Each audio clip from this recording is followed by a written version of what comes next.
আহাদিসুল খাওয়ানিন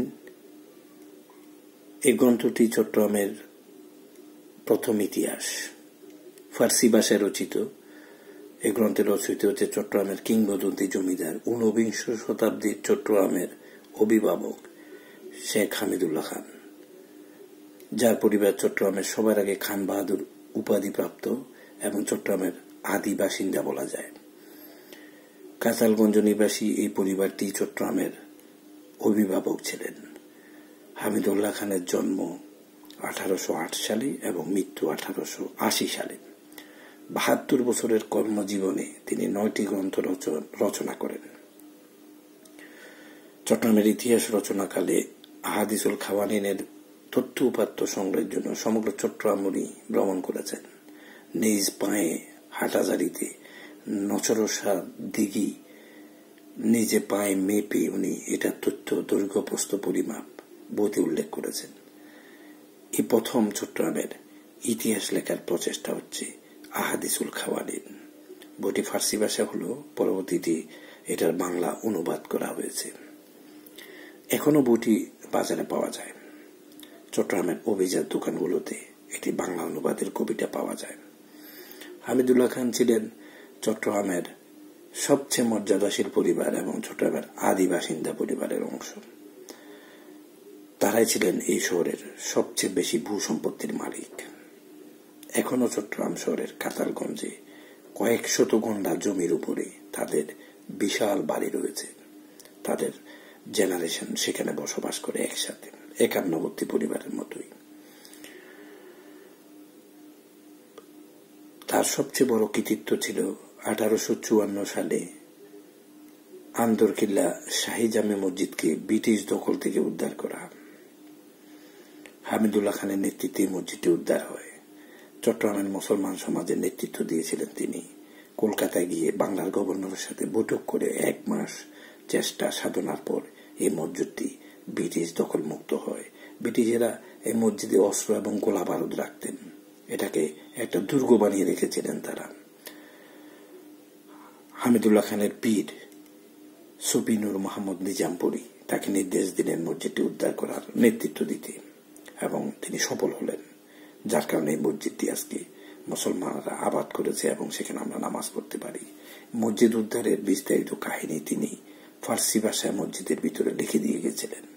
1986 সালে এই মসজিদটি সংস্কারের সময় তৎকালীন জেলা প্রশাসকের নির্দেশে অথবা তার ইচ্ছের বিরুদ্ধে তার লিখিত ফার্সি ভাষার ওই শিলালিপিগুলো ধ্বংস হয়ে যায়।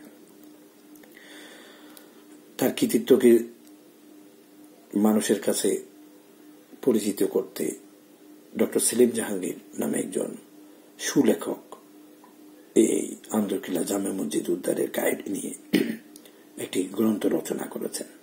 সেখানে এই সম্পর্কে বিস্তারিত তথ্য পাওয়া যায়। হামিদুল্লাহ খানের আরো একটি কৃতিত্ব হচ্ছে চট্টগ্রামের সবচেয়ে জনপ্রিয় যে বাজার রয়েছে বিবিরহাট। এই বিবিরহাটটি তিনি তার মায়ের নামে প্রতিষ্ঠা করেছিলেন। আব্দুল হক চৌধুরীর যে চট্টগ্রামের ইতিহাস গ্রন্থ রয়েছে বন্দর শহর চট্টগ্রাম, সেখানে এই সংক্রান্ত তথ্য রয়েছে। মায়ের নামে বিবিরহাট করা ছাড়াও তিনি খাতুনগঞ্জে করেছিলেন হামিদুল্লাহ খা বাজার। এখনো সে বাজারটি খাতুনগঞ্জে রয়েছে এবং একটি মসজিদও রয়েছে খাতুনগঞ্জে, হামিদুল্লাহ খা মসজিদ। চট্টগ্রাম অঞ্চলেও তিনি 11টি মসজিদ প্রতিষ্ঠা করেছেন বলে তার পরিবার থেকে দাবি করা হয়েছে। চট্টগ্রাম অঞ্চলের ইতিহাস ছাড়াও তিনি প্রায় 9টি গ্রন্থ রচনা করেন। আহাদিসুল খাওয়ানিন তার মধ্যে অন্যতম, যেটি এখনো বাজারে অনুবাদ আকারে পাওয়া যায়। হামিদুল্লাহ খান চট্টগ্রামের 19 শতাব্দীর চট্টগ্রামের সবচাইতে প্রভাবশালী পরিবারের একজন ছিলেন, যিনি চট্টগ্রামের অভিভাবক ছিলেন।